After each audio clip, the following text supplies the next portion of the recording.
Friends welcome back to my channel. آج کی اس ویڈیو میں ہم بات کریں گے پاکستانی ڈرامہ سیریل جان نثار کی نیکسٹ سٹوری کے بارے میں، جہاں پر اب یہ سٹوری ایک بہت ہی انٹرسٹنگ پوائنٹ کی طرف جا چکی ہے۔ پر سب کو یہی لگ رہا تھا کہ جب سرفراز کی سچائی کھل کر سب کے سامنے آ جائے گی تو اس کے بعد اس ڈرامے کی ہمیں اینڈنگ سٹوری دیکھنے کو مل جائے گی، تو ایسا بالکل بھی نہیں۔ یہاں پر ابھی سرفراز کا سچ ہی سامنے آیا ہے۔ ابھی اس کا نہ تو انجام دکھایا گیا ہے اور نہ ہی کشمالہ کا یہاں پر کوئی بھی انجام دکھایا گیا ہے، کیونکہ اس نے بھی تو دعا کے ساتھ بہت ہی برا کیا اور نوشیروان کے ساتھ بھی۔ پر اب کشمالہ کراچی آ جائے گی اپنی بیٹی گڑیا کو لے کر اس کا علاج کروانے کے لیے، تو سرفراز تو پہلے ہی بدلے کی آگ میں جل رہا تھا، کیونکہ وہ سوچ چکا ہے کہ اب وہ دعا اور نوشیروان سے بدلہ لے کر ہی رہے گا۔ وہ سوچ رہا ہے کہ آخر وہ کرے بھی تو ایسے کیسے کرے، کیونکہ جس طرح سے دعا اور دعا کے شوہر نے مجھے سب کے سامنے ذلیل کیا ہے، اس طرح میں بھی ان دونوں کو ذلیل کر کے ہی رہوں گا۔ سرفراز کو اپنی انسلٹ کا بدلہ لینے کے لیے ابھی تک کوئی راستہ بھی نظر نہیں آ رہا، لیکن کشمالہ بھی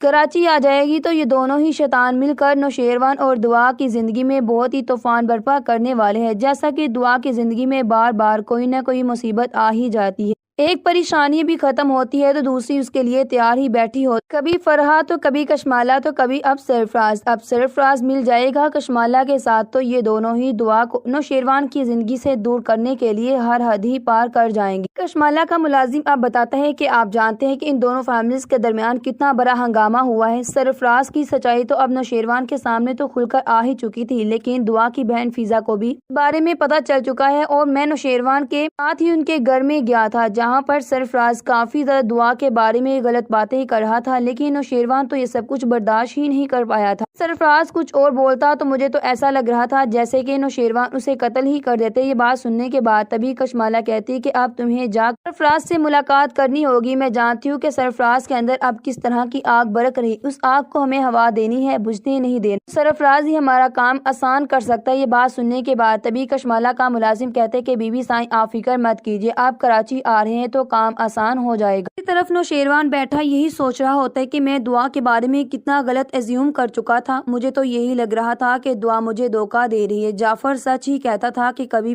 بھی آپ کو دھوکہ نہیں دے سکتی، لیکن میری آنکھیں کیسے دھوکہ کر سکتی ہے۔ شاید آج کے بعد مجھے جو بھی فیصلہ کرنا ہوگا سوچ سمجھ کر ہی کروں۔ نوشیروان اب جعفر سے کہتا ہے کہ بہت اچھا ہوا کہ میں نے دعا کے سامنے اس طرح کی کوئی بات نہیں کی تھی، میں نے خاموشی اختیار کی۔ اگر میں یہ بات کر دیتا تو نہ جانے دعا میرے بارے میں کیا سمجھتی کہ میں دعا پر یقین ہی نہیں کرتا۔ یہ بات سننے کے بعد تبھی جعفر کہتا ہے کہ سرفراز اتنا گھٹیا شخص ہو سکتا ہے، میں نے کبھی سوچا بھی نہیں تھا۔ نوشیروان کہتے ہیں کہ مجھے پتا ہے بہت اچھے طریقے سے کہ اب سرفراز تو پیچھے ہٹنے والوں میں سے بالکل بھی نہیں، وہ بدلہ تو لے کر ہی دعا سے رہے گا۔ اتنا بھی پتا ہے کہ وہ دعا کو نقصان پہنچانے کی کوشش کرے گا، لیکن تمہیں جعفر پر دھیان رکھنا ہوگا، کوئی نہ کوئی اس کے پیچھے بندہ چھوڑنا ہوگا، ہر وقت اس پر دھیان رکھے۔ یہ بات سننے کے بعد جعفر کہتے ہیں کہ آپ فکر مت کیجیے، اس بارے میں آپ کو فکر کرنے کی ضرورت نہیں ہے۔ یہ بات سن کر تبھی نوشیروان کہتا ہے کہ مجھے تو یقین ہی نہیں آ رہا کہ فضا ایسے شخص کے ساتھ رہ رہی ہے جو کہ اس قابل ہی نہیں۔ فضا ایک بہت ہی اچھی اور سمجھدار لڑکی ہے، مجھے تو لگتا ہے کہ ان دونوں کی طلاق ہی ہو جانی چاہیے۔ جعفر کہتے ہیں کہ سائیں صاحب فضا بی بی تو اس کے بچے کی ماں بننے والی ہے، ان دونوں کے درمیان طلاق نہیں ہو سکتی۔ یہ بات سننے کے بعد تبھی نوشیروان کہتا ہے کہ اچھا، سرفراز کو جیل سے باہر نہیں رہنے دینا چاہیے تھا، اگر رہنے دیا ہے تو فضا کو اس کے ساتھ نہیں رہنا چاہیے تھا، کیوں سرفراز دعا کا بدلہ فضا سے پھر لے گا جس طرح سے اسے ابھی تک ذلیل کر رہا تھا، اور میں اسے فضا کو زیادہ دیر اس کے ہاتھوں ذلیل نہیں ہونے دے سکتا۔ میں نے پہلے ہی بہت پریشانیاں دعا کی وجہ سے اٹھائی ہیں، ہماری وجہ سے وہ اسے ذلیل کرتا رہا،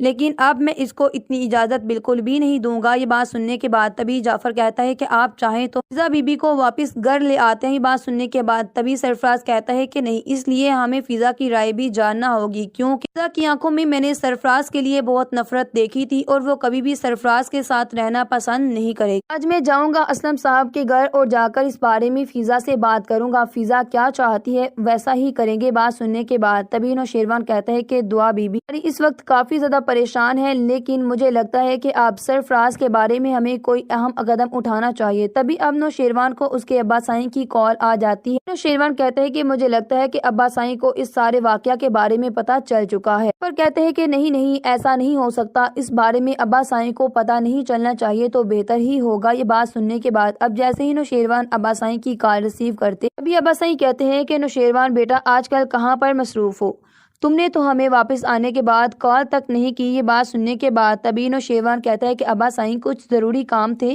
ان کو نمٹا رہا تھا۔ یہ بات سن کر طبی اب بابا سائیں کہتے ہیں کہ سب خیریت ہے، تم مجھے پریشان لگ رہے ہو۔ نوشیروان کہتے ہیں کہ نہیں، پریشانی کی کوئی بات بھی نہیں ہے، آپ کو پریشان ہونے کی بالکل